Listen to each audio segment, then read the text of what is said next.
Well, honored to have with us today Mr. Alireza Jafarzadeh from the National Council of Resistance in Iran. Thank you for joining me. I know you've been busy all day with some big news. You released information on a nuclear site in Iran. Can you give us the overview of what you're bringing to the public awareness? Yes, we had a press conference today, and we showed how the nuclear weaponization organization known as CEPAND in Iran has been expanding its program all over the country. We talked specifically about a site that is being used for the development of nuclear weapons. It's called Ivaniki site, about 55 kilometers east of Tehran, which was unknown until today. It has a very high level of security in the outskirts of the mountain, entirely run by this, nuclear weapons organization, CEPAND. And we also talked about the Iran regime acquiring tritium that would be used for boosting nuclear weapons. We gave the names and details of nuclear fusion experts that have been transferred to this organization, CEPAND, from the Atomic Energy Organization of Iran. We talked also about the front companies used by the Iran regime to camouflage their program under the cover of gas and petrochemical operations. But in fact, it's all about the development of nuclear weapons. We emphasize on the need for shutting down all of these nuclear sites, because the evidence today once again shows that Tehran's program has always been and remains to be a program about developing nuclear weapons. It's not about energy. It's not about electricity. It's about building the bomb. And that's why I call for shutting down all those sites, ending the entire nuclear weapons program of the Iran regime, having the IAEA to oversee the closure of the sites instead of getting into details of sampling here, sampling there, what percentage of enriched uranium. All of that need to stop, because we are way past that point. Those were things that belonged to some 2 decades ago. And that's why I think the world already has seen everything. They have the experience. They've seen the behavior of the Iran regime. The people of Iran don't support the nuclear weapons program of the regime, which is meant to, guarantee the survival of the regime. Some $2 trillion have been spent by the regime on their nuclear weapons program. And, and this is just like making people poor. Yeah. So the drama behind the Iranian nuclear program has been immense for several decades now, with the JCPOA and all that. And now you have the negotiations trying to be done, I believe, in Oman and other places by the Trump administration with Iranian officials. What's your sense of their seriousness about this, and where the negotiations may go, if you have any idea on that? Well, we just know based on what is put out there. And of course, the regime has come to the negotiating table in a very, very weak position. They have no leverage. They used to rely on their proxies in the region, the threat of terrorism and all of that, to gain concessions at the negotiating tables. Right now, the biggest ally, Assad in Syria, is gone. Their biggest, proxy groups, Hezbollah in Lebanon, the Shia militias in Iraq, the Houthis in Yemen, and a whole host of others in the region, that have been badly shattered. Inside the country, the economy is in shambles.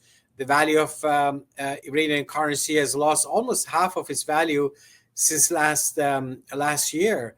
And the population is very defiant. They want an end to the rule of clerics. There have been 9 rounds of major uprisings in Iran since 2018 in all 31 provinces of the country. So this is the state that the Ayatollahs are coming to the table. They have no leverage to demand anything. To the contrary, if the international community demand for closing their nuclear sites, dismantling their entire nuclear operation, I think it's doable, it's feasible. At least Tehran will get the message.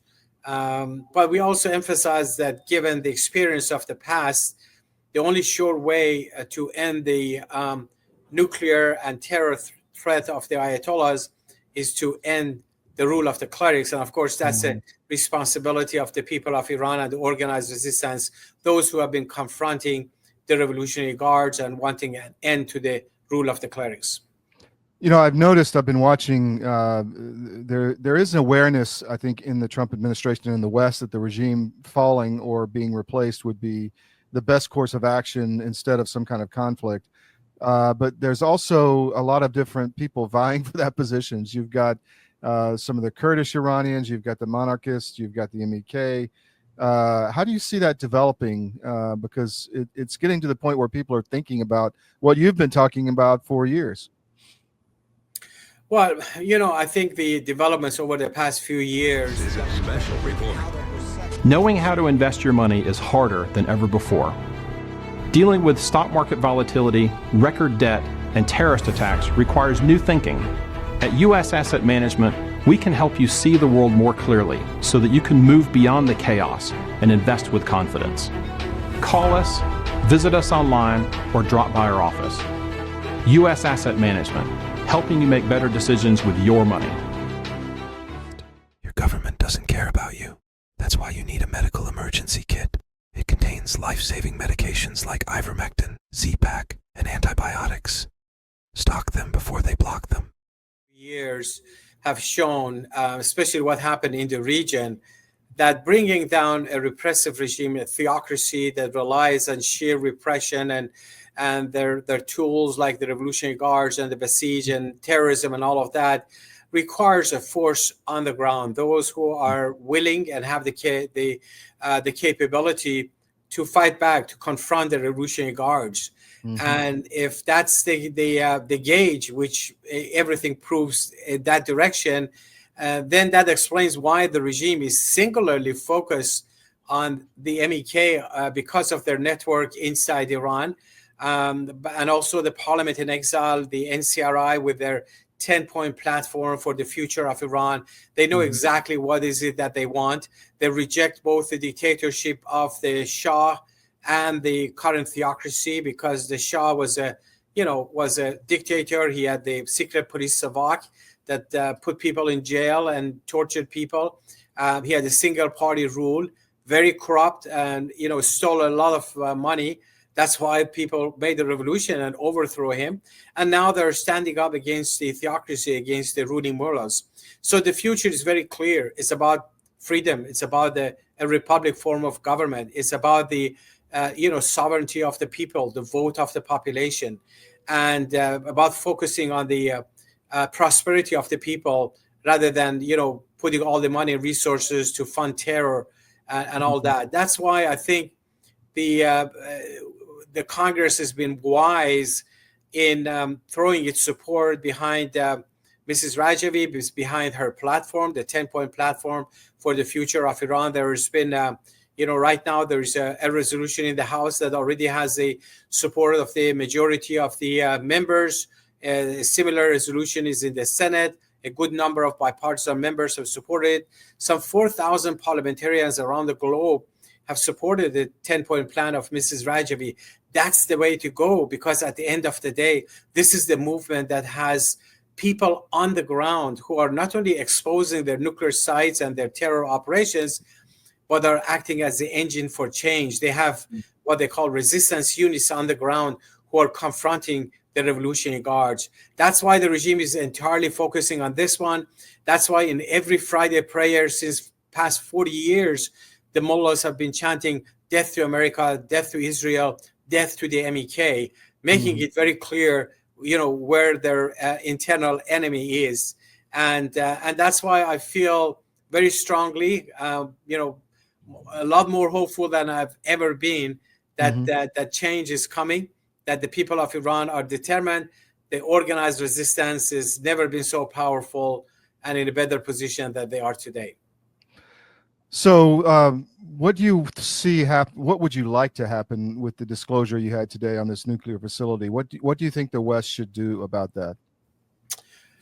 I think here's the further evidence that don't drag your feet, don't pin any hopes on the regime. The regime has been lying to their teeth since day one. They will continue to do that. Whatever promise they make, they will violate all of that the next day, as they have done before. So there's only one way ahead, calling for the dismantlement of the nuclear sites, and snapping back all the sanctions at the UN Security Council, immediately, as quickly as possible, and build pressure, build accountability on the mullahs. And then the change will come, from the people of Iran, by the people of Iran, which will not only, change the situation for the people in Iran, but the whole region. Just imagine a free, democratic, non-nuclear republic, Iran. What a huge impact it would have in the whole region and around the globe. I agree with that. So last question, the Russians are, and Trump are trying to find a solution in Ukraine. China's working in the background. I see maybe that Iran is part of a much bigger deal, as in finding a solution to Iran, maybe with the Russians' help. Any insight into that as to how other big players are impacting the future of your country? Well, I think, whoever they are, all these, big powers, as you mentioned, or small powers, they need to understand there is a new reality in Iran, that this regime has never been so weak in the region. Actually, Russia was the biggest outside help to keep Assad in power when it was really falling into pieces. With the help of the Revolutionary Guard, all of that is gone. So the new reality is that the people of Iran have rejected the regime. They've shown their power, their endurance in these uprisings. The organized resistance has a very clear platform.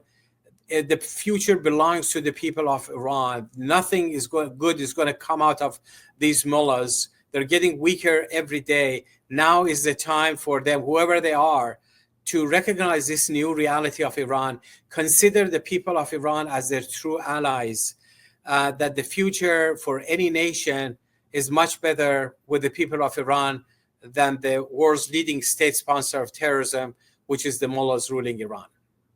Alireza, thank you very much. Anything else you want to put out on what you had today? Thank you so much. Really appreciate it. I want to thank you for the great work you're doing. Keep up the great work in informing the American public. Thank you, sir. Take care.